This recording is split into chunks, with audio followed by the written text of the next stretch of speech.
welcome back to Global Conversations, your go-to for impactful discussions on pressing global issues. I'm your host, Andre Darmanin, and my mission is to bring you insights from the brilliant minds that are shaping our world's future. In today's episode, we head into the critical and often unexplored sphere of disability and inclusivity in the workplace. We'll examine not only the challenges faced by disabled workers, but also the immense value they bring to the diverse and vibrant working culture and how businesses and organizations as a whole can better foster inclusivity. Our guest today is none other than Suswati Basu, the inspiring founder of How to Be Books and host of the prominent podcast under the same name. Suswati has been a persistent advocate for disability rights and has used her platform to educate others on inclusivity, acceptance, and understanding. With Suswati, we'll navigate the path to an inclusive work culture, shattering some preconceived notions and sharing actionable steps that individuals and organizations can take. We'll unravel why disability inclusivity is not only about accommodation, but it's also about recognition, value, and integration. Together, we'll learn about the journey, the struggles, the victories, and more importantly, the lessons derived from advocating for disability inclusivity that we can all apply in our respective fields. Our aim with this episode is to actually educate, raise awareness, and inspire change in how we view disability in the workplace.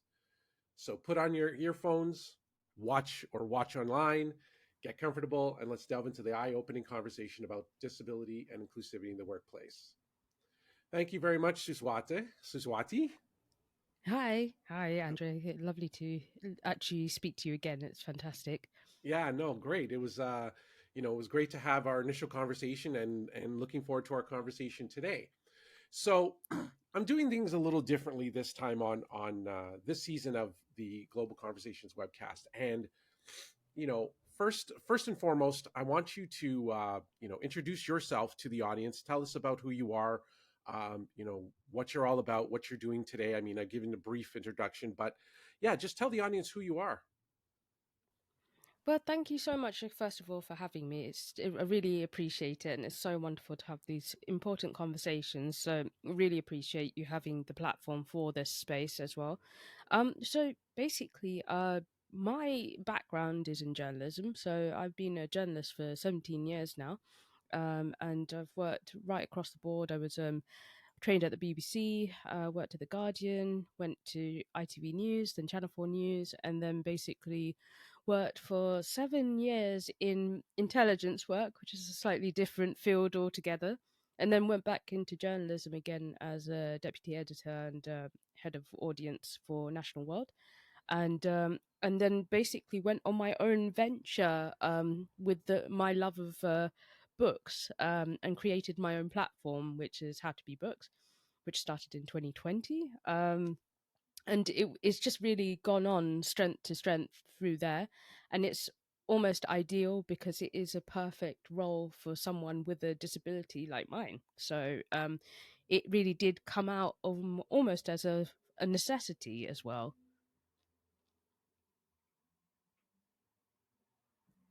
Oh, I think you're muted, Andre.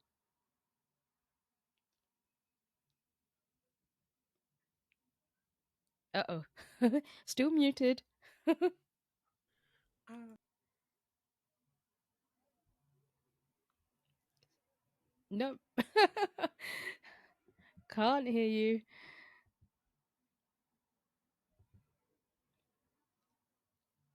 Andre, I can't hear you. Um, yeah, still there we go. muted. Can you hear me now? Yes, yes. Okay. Sorry about that. I thought I unmuted, but it's okay. There we go. The joys of recording. Yes. So, so one thing I want to know about you here is, you know, what is the one interesting and unusual fact that most people don't know about you? Well, I've had a quite a varied life. Let's just say, just to say, so I've had quite some really bizarre and interesting experiences. Yes, so some people will know this about me, but I do speak Mandarin. I spent years living in China. I did my degree in Mandarin, but then I also played guitar in a Cuban big band for years as well. So I toured. So yeah, have a bit of a weird mix of things that I used to do in between everything. Also in the process of writing a book at the moment, so lots of random weird facts about me. And yes, I've been very on like a massive screen on Trafalgar Square in London, giving a speech about feminist activism. So yeah, you can find that on YouTube too.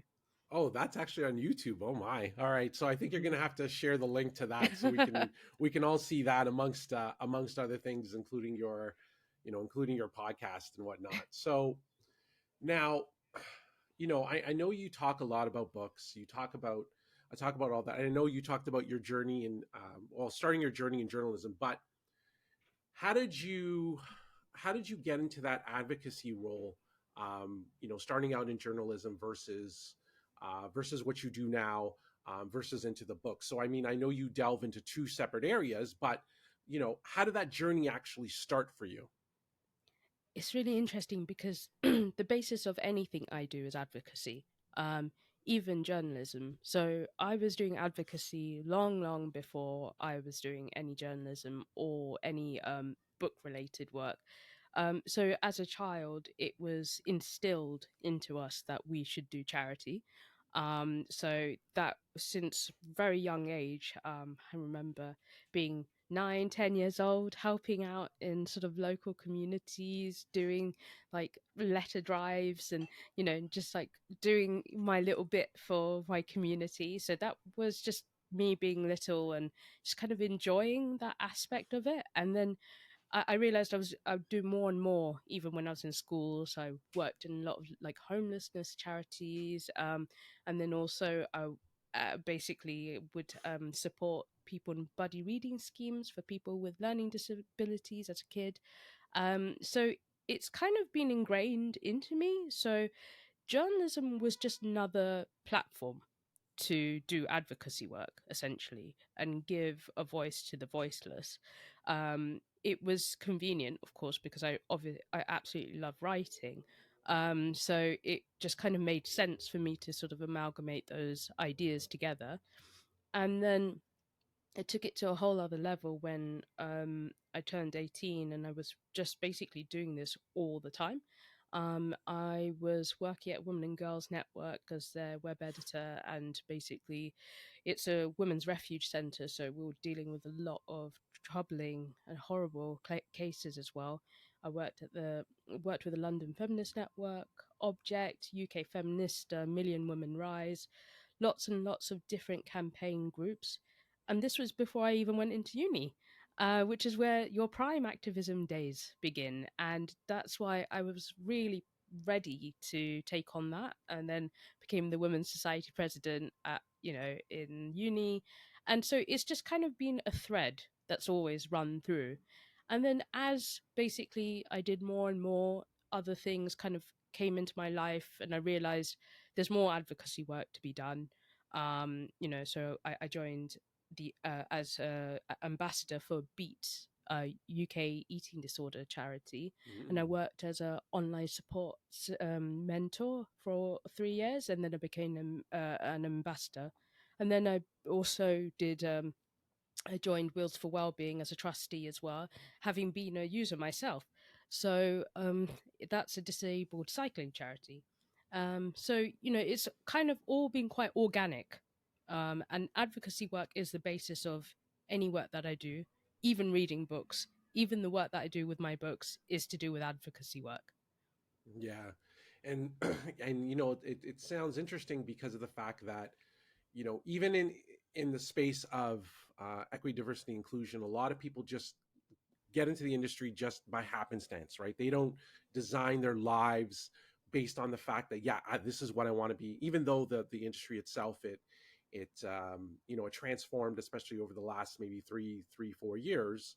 And yeah, and I mean, a lot of people were advocates in their professions and wanted to see change, and just like you, that's where you saw your change because of the fact of your condition and what you see in the world, and all of that transpired into what into what your work is all about now. So, I mean, those are, that's a great story and a great, a great segue into the next question I have for you, which, in our initial conversation, we there were a couple things that intrigued me, and they were basically the social mood of disability and social washing, and those two terms I've never heard of.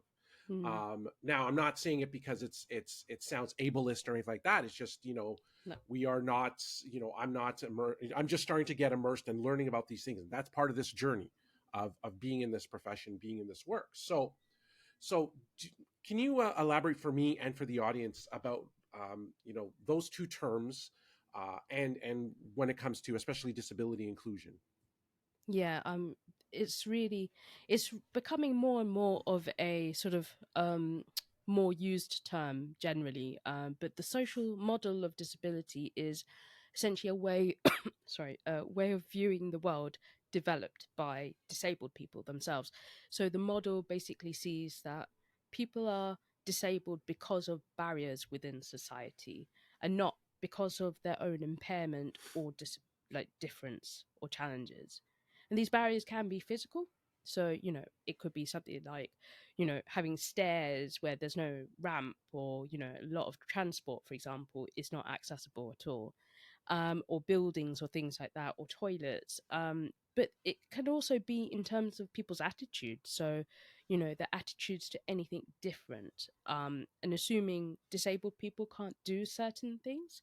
So that's also part of that social model of disability, which is understanding and recognizing that the barriers that are already placed in society makes life harder for disabled people, and essentially removing those barriers can allow people to be more independent and have more choice and control.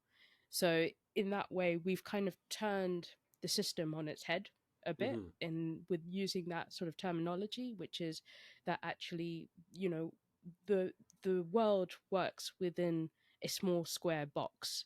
And if you don't fit into that small square box, you don't have the same opportunities. And this is such a small box, it's maybe like 1% of the world. Mm-hmm. So, everyone else becomes marginalized. Right. So this is why we are trying to turn the whole system, the idea on its head, in terms of actually we need to open that box so it fits way more people than in the first place. And social washing, on the other side, is essentially it's when companies, a lot of companies will basically do a lot of work on the outside in terms of trying to do DEI type of work, but then also at the same time cover up other aspects of their workplace where they are falling short in terms of helping their communities and marginalized communities within their workplace. And that is a bit like how greenwashing is seen in the Right. corporate environment. But social washing is for other aspects, things like classism, racism, ableism. So it's about holding them to account in terms of Mm-hmm. being socially responsible and ethical right the way through their practices. Mm-hmm. So, so does this? I mean, it kind of sounds like, how we commonly know it as being, leaders being performative, Yeah. and Hmm. yeah. I mean, that's maybe it's a difference in terminology or whatnot, but they sound the same in the sense that, we need to hold people to account, not just remember the old days of I wouldn't even say old days because that long ago, about the black box, Yeah. Black Lives Matter and all that. So, and then, yeah, now we have, of course, given the time of this recording, now we have the Israel Gaza conflict that's happening, Yeah. right?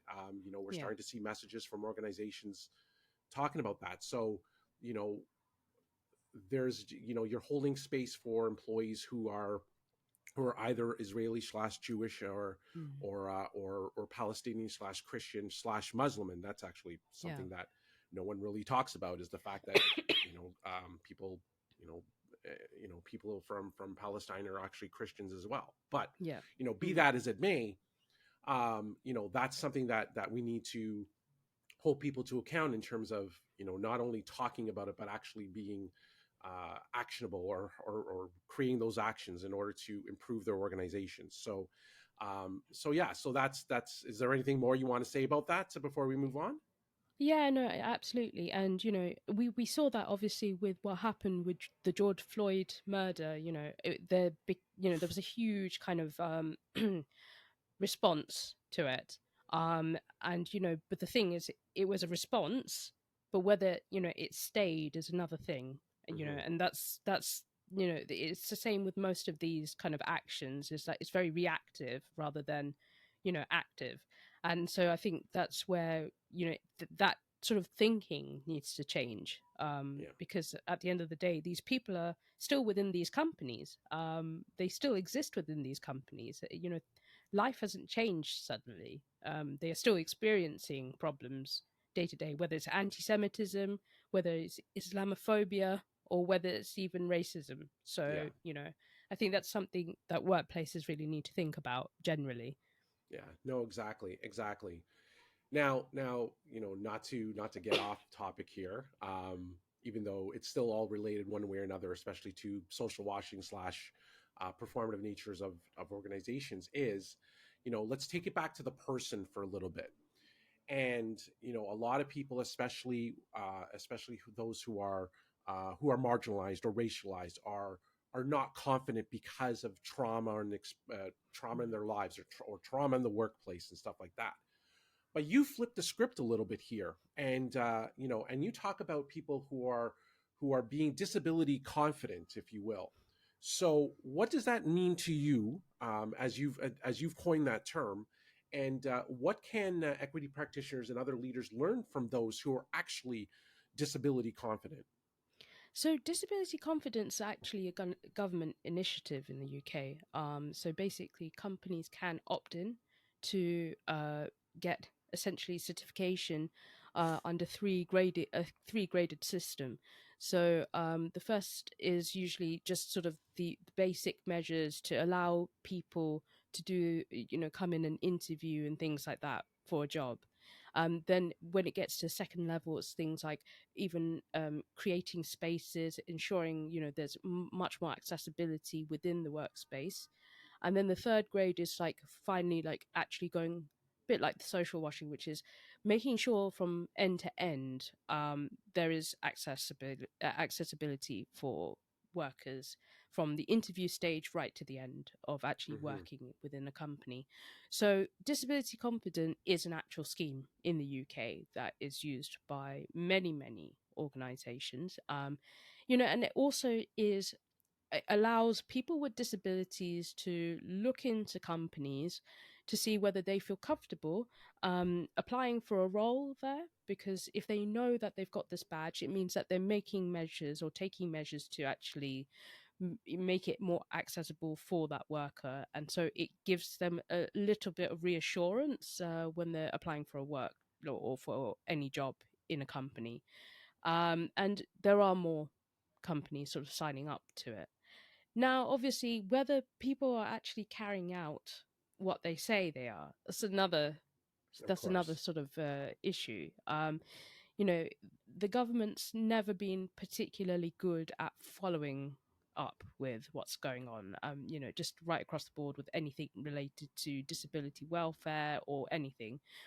I can say from experience that I waited for a year for access to work, which is a disability scheme through the government, and I still never got any response in terms of getting transport to get to work. Hmm. So, it's all, again, there's a part of it that's still performative. And so I think it's a great idea on paper, but if the government doesn't follow through and check up on these companies actually doing the job, then it's just another label on the website. And that in a way is social washing. Yeah, and it sounds like, I mean, not to not to berate a specific industry, and we know that there's, sometimes government is a little bit slower to take action, if you will, or to follow up or something like that. I mean, that's just the nature of the way the bureaucracy is, if you will, as we talk about. And you know, here in Canada, we have an actual regulation called the accessibility for Ontarians with Disability Act, and Mm. we have more. It's about more, accessibility measures and also reporting mechanisms and stuff like that. But it needs to go beyond, and I think this is where the similarities lie. Is how do Mm. we improve the programs, right? Is there proper, in your case with this, with disability confident program, is that what is what has been um, the measurement, if you will, of the what has been measured as success, and how do you improve it, and what are you constantly improving?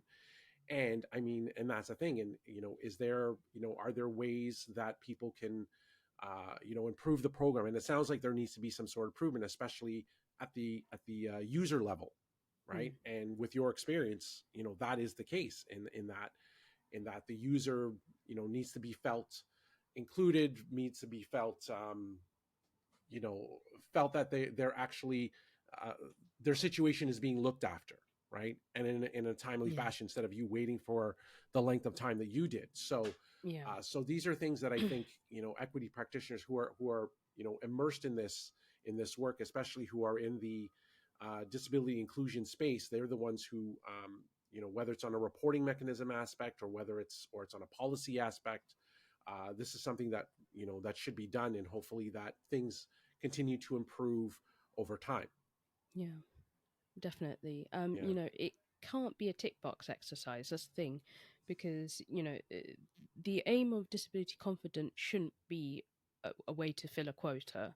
And I think at the moment that's what it's come down to. And so there definitely needs to be more checks in place in Mm, terms of whether they're actually carrying out the different graded systems, because uh, in theory they say that if they're not carrying out one system then they would be downgraded, um, but they're not being checked, so yeah. it's, yeah, that's the problem. Yeah, I mean, listening to the way the program is initially, it sounds like a great program in itself, Mm, given that there's a three-step process in terms of do this. yes. And probably a lot of organizations can, whether it's in the US, the ADA, here in Canada, AODA, or at least in Ontario, that is, Mm, or any other areas. It's not. But at the end of the day, it's still the same kind of issues that are pervasive issues, if you will, that are prevalent, in delivering this program. And hopefully, at the end of the day, it's all about improvement, right? yeah, And this is where we want to get to, instead of, like you said, definitely. checking the box. So Yeah. so then I guess the next, moving on to from that, given your lens being, from a disability lens or accessibility lens, if you will, how do you see equity, inclusion, and belonging changing in the future, especially given the current social, political, and economic context? Yeah, it's quite troubling actually, just because on the one hand, we're making loads of progress and, we're talking about these things, but as you say, there is a massive sea change happening in terms of the world, politically, sociologically, economically. We're seeing a lot of things go backwards. So a good example was during the pandemic, using the marginalized group of women, for example, so many women lost their jobs, and were kind of forced into back into being a caregiving role, and we saw a massive backlash with that. And so they said just from that, there's going to be years and years of recovery needed. And similarly, we're having the same issue with other jobs for marginalized communities, because as the job pool shrinks, then you get less people from marginalized communities getting those jobs. So it's, the economic factor is a huge issue right now, because at the moment there is just very, very few jobs, or for specifically skilled workers. Um, so it's been particularly, I think, challenging for a lot of disabled people to try and find jobs. At the moment, what I've noticed is that there's been a huge change within even the disability community to take action themselves. So making job opportunities for themselves, creating kind of spaces. So, for example, I'm part of Cryptic Arts, which is a disabled creative arts space. So these are things that have come about through just entrepreneurship um, within the disabled community themselves.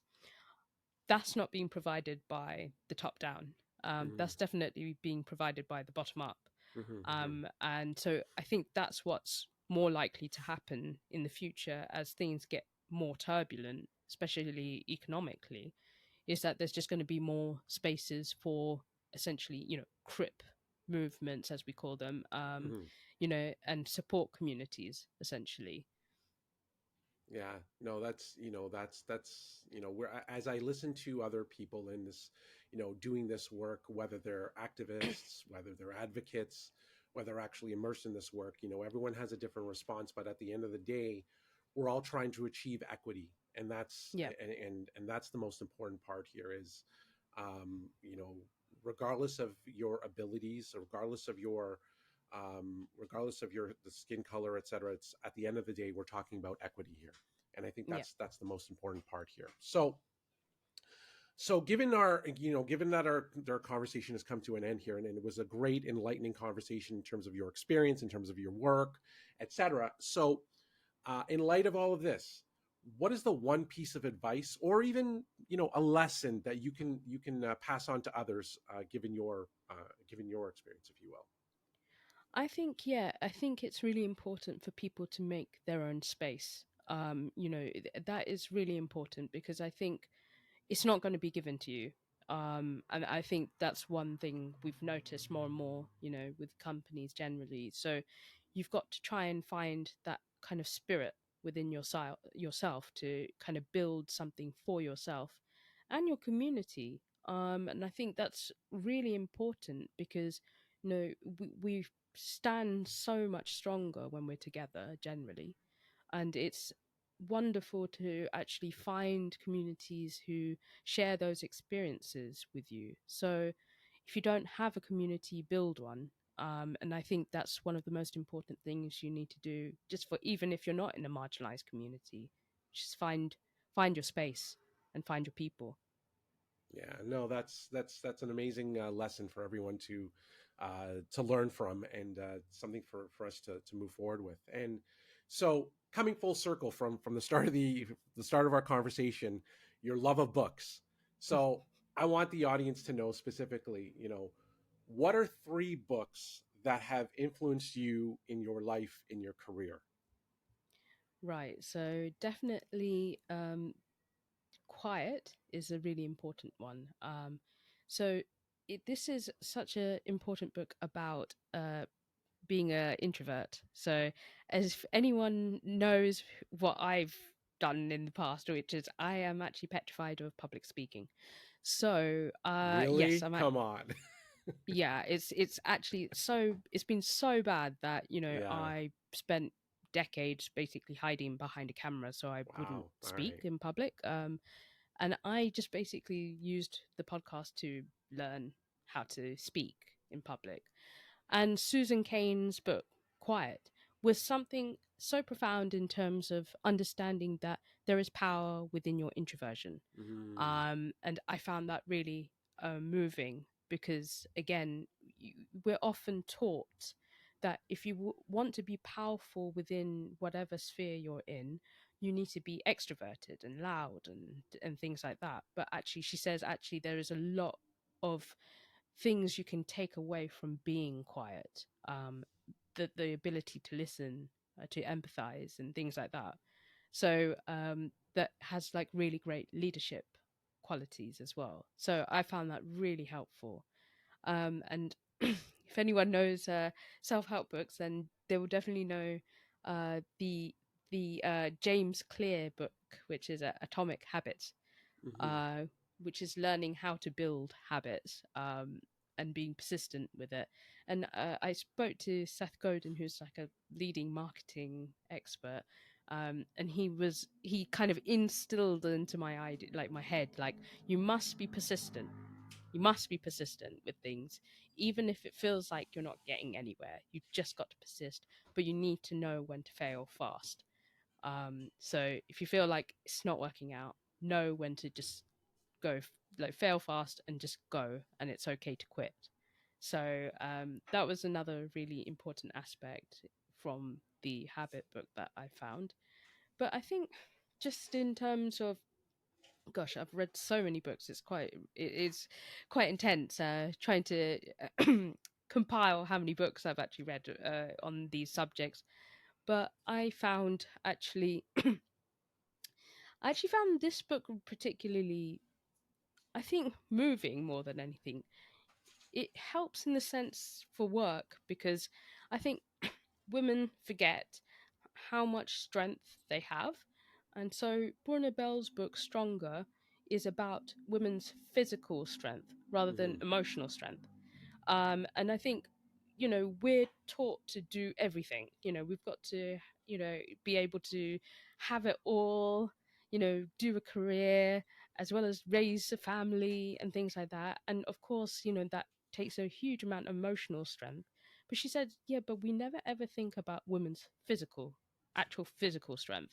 And it is remarkable. It's one of those things where it's just like, the fact that a mum will just carry a car, if that age old story of like mum carrying a car to save their kid sort of thing. And I think that's really helpful in a workspace because you often feel so small when you're in a marginalized position, to remember that you have that level of strength. So I think I actually find that as a really useful book as well. Oh, those are three amazing books, and we'll put the links to that in the show notes definitely. And just listening to that, and you know, listen to previous episodes of your podcast, and all of that. And I've learned so much from this conversation that we've had, and even from our previous conversation leading to this podcast. So Swati, I really appreciated this conversation. It was great. It was enlightening. Thank I you. hope the audience gets learns something from it. And yeah, so thank you for this, Suswati. And one last thing before we let you go, how can people reach you? Oh, thank you so much. It's been wonderful talking to you. So thank you so much for giving me the space to talk about such a important subject for so many people. So you can find me at howtobe247.com, and I'm at How to Be Books podcast on all major platforms as well. And I am at How to Be 24/7 on Twitter, Instagram, TikTok, Facebook, on all of it. So you can find me on all socials as well. And Threads too. Don't forget that. And Threads and Mastodon. Yeah. That's where we initially met. It was on Mastodon, Yes, right? And that's now right. we moved to Threads, right? So yes, Yeah. exactly. So yeah. So thanks for this. I really appreciate it. And thanks everyone for listening. And listen for another episode of Global Conversations webcast. Have a wonderful day, everyone. Bye bye.